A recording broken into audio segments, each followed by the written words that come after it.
Okay, so time's come for a new motor, my SCA-1E Brat.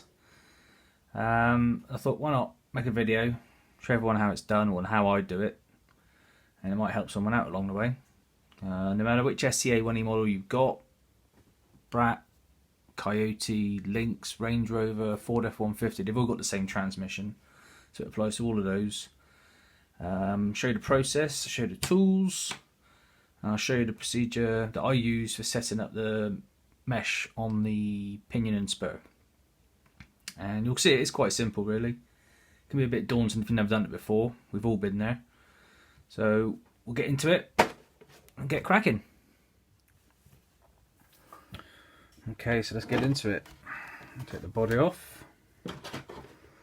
First things you're going to do is disconnect the motor wires. I'm using Carisma's own Arc 2 ESC, which has the stealth wiring, but they quite handily put a little bit of red heat shrink on which one's the positive. Otherwise, if you're using something else that doesn't have red or black leads to the motor, make sure you take note of which way around they go. Disconnect. I have tied my wiring into the inner arch set. So I'm going to be cutting the cable ties I've used for that. There's the motor, disconnected from the electrics. My radio box is just velcroed on top of the motor itself and the gearbox. Quite easy removal. Another cable tie there holding that plug for the servo. Next up, we're going to we're going to remove the dry shafts from the transmission. So it's a 1.5mm hex.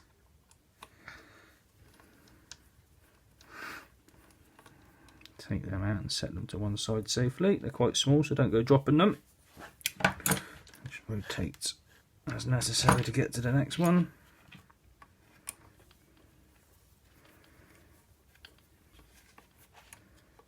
Come on. And then just lever the shafts very gently off from the gearbox and sit down there. Okay, so that's those off. Next up, we're going to remove the two screws, 2mm screws holding this part of the motor guard on. Take them out. So again, small screws, set them to one side. And we're going to flip the whole thing over. And you've got these 2mm screws here. And that is all that's holding it in. Whip those out. Now between the gearbox and this centre skid plate there is a spacer which these bolts slide up in and through. Just take note of that. You can see I'm holding the motor into the chassis still from underneath, just so that I don't have that spacer drop out and I forget which way around it goes.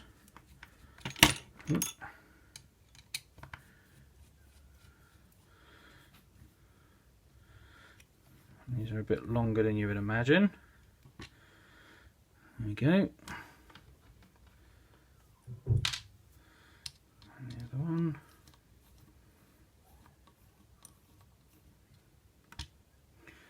There it comes. So now holding the motor into the skid plate, I'm going to flip it all back over again.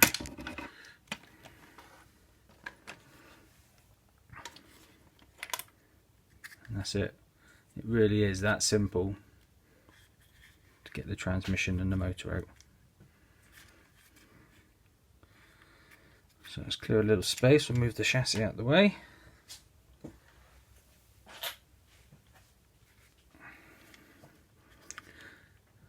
Next thing we're going to do is we're going to remove the spur gear cover.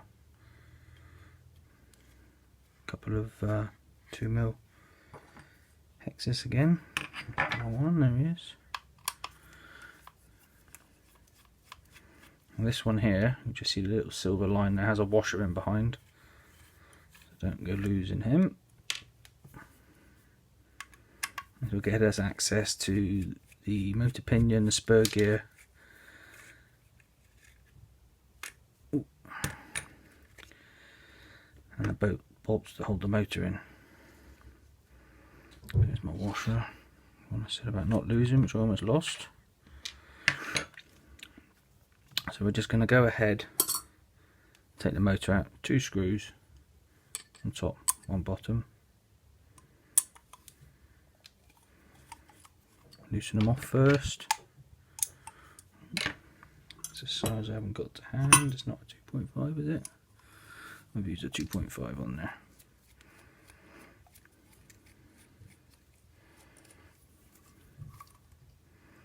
Got washers there as well, so keep hold of those.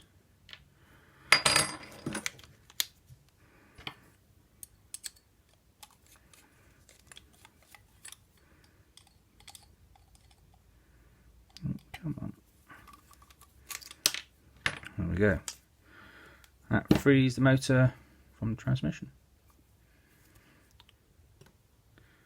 Next up, I'm going to remove the motor pinion. I'm going to fit that up onto the new motor and install it into the gearbox. Okay, next up, let's get the new motor installed in the transmission. Find where the holes are. You can get your bolt started.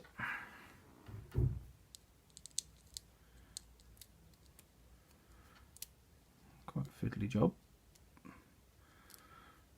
especially for someone who's used to working on full-size vehicles.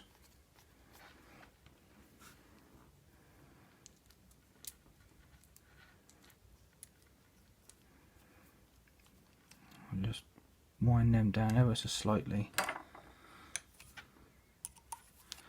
just so as they make contact but don't lock it up, because we're going to want to allow a little bit of movement on this for setting the spur and pinion mesh. So I've nipped them down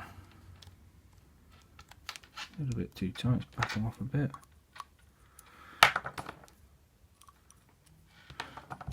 And you can see the motor can slide quite nicely there. Next up, get the pinion off of the old motor. Now, I'd previously installed a 14 tooth pinion on this motor. Gives a much slower crawl speed, a little bit more controllable.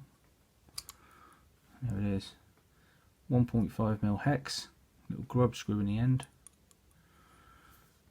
It bites onto a flat which is on the motor shaft. Put that motor to one side, keeping as a spare now.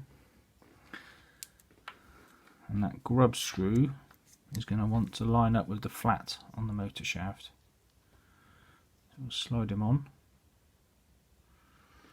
Like that. And what you don't want is, when you come to put the mesh on, is that grub screw starts making contact with the spur.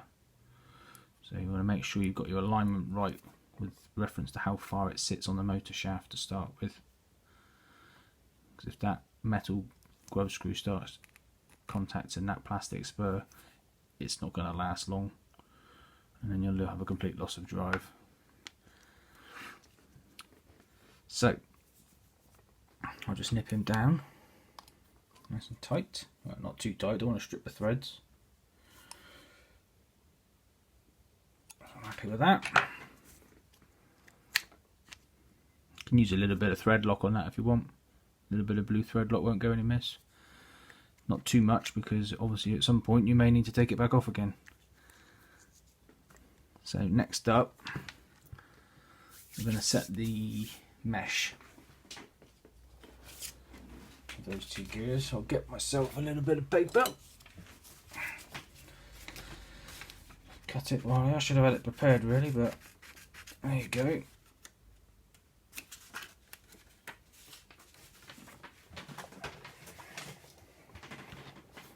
What you can do little strip of paper, put it in between the spur and the pinion gears, like so.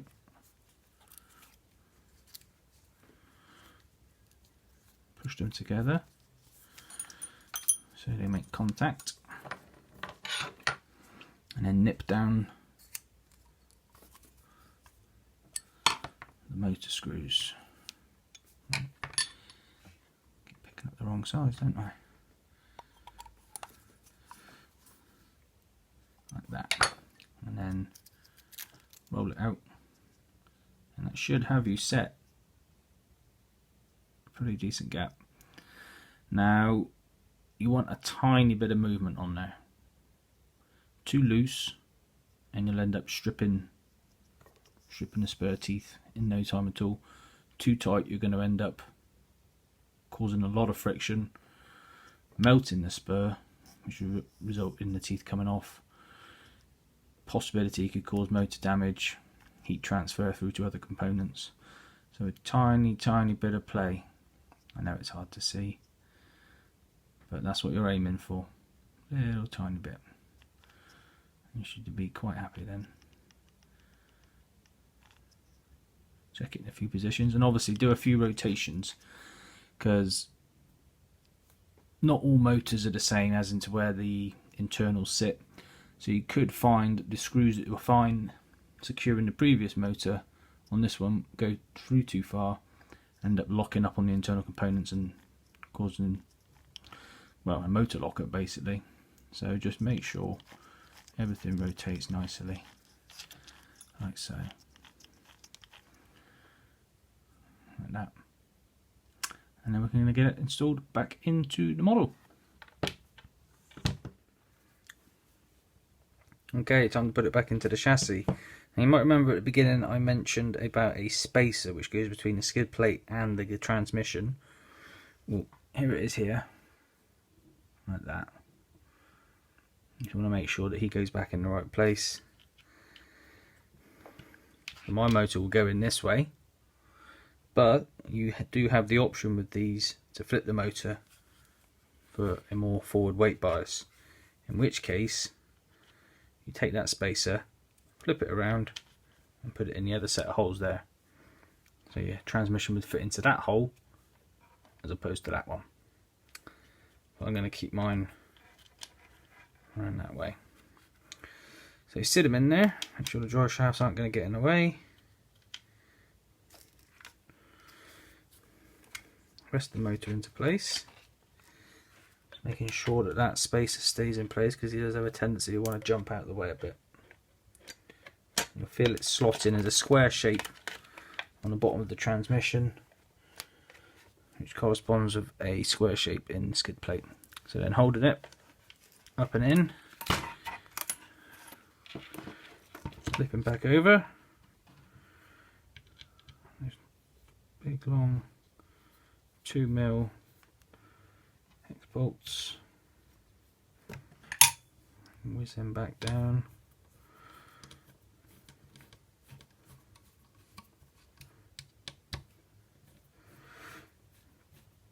Probably a lot quicker with a cordless powered hex driver, but I don't trust myself with one of those. I work with full-size vehicles with large air impact tools, and that's what I'm used to. So using something powered on something this small will probably end badly for me and the truck. So there we go, there's a nip down. Flip the assembly back over, turn it around so it's the same as it did before. Next up, we're going to put the two hex bolts back into the motor guard. It attaches to a little support on the side of the chassis.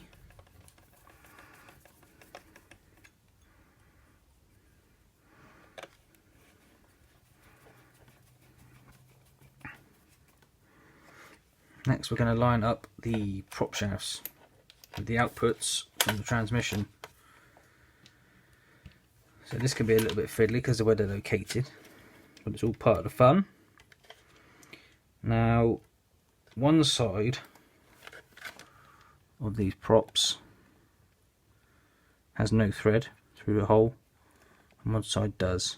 So the side that you can visibly see the threads in is the side that you want to put the bolts in through from. So what I do with these, and they're 1.5 mils, I get them pre-installed onto the hex driver, line up the shafts best you can. Ooh, there he goes, and wiggle them until they find the position you want to go in, and there he goes. And just nip them down. You don't need to kill them. You can put a tiny drop of blue thread lock on there, but you don't need to kill them. They're only 1.5 millimeters on the hex, so you don't want to be rounding them out, because you'll have a right old job to get them out if you put them in there too tight. And do the same with the other side. Identify which side the threads are on. That side.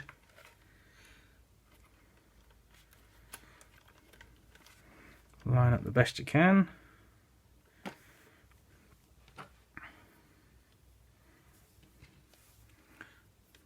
Preload your hex driver with the bolt slash pin.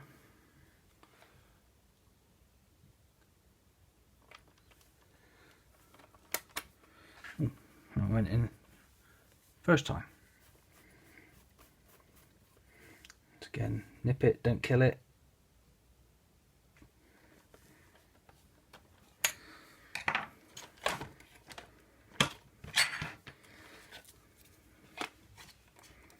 Reconnect motor wires. So on my stealth wiring with my Arc 2, red wire from the motor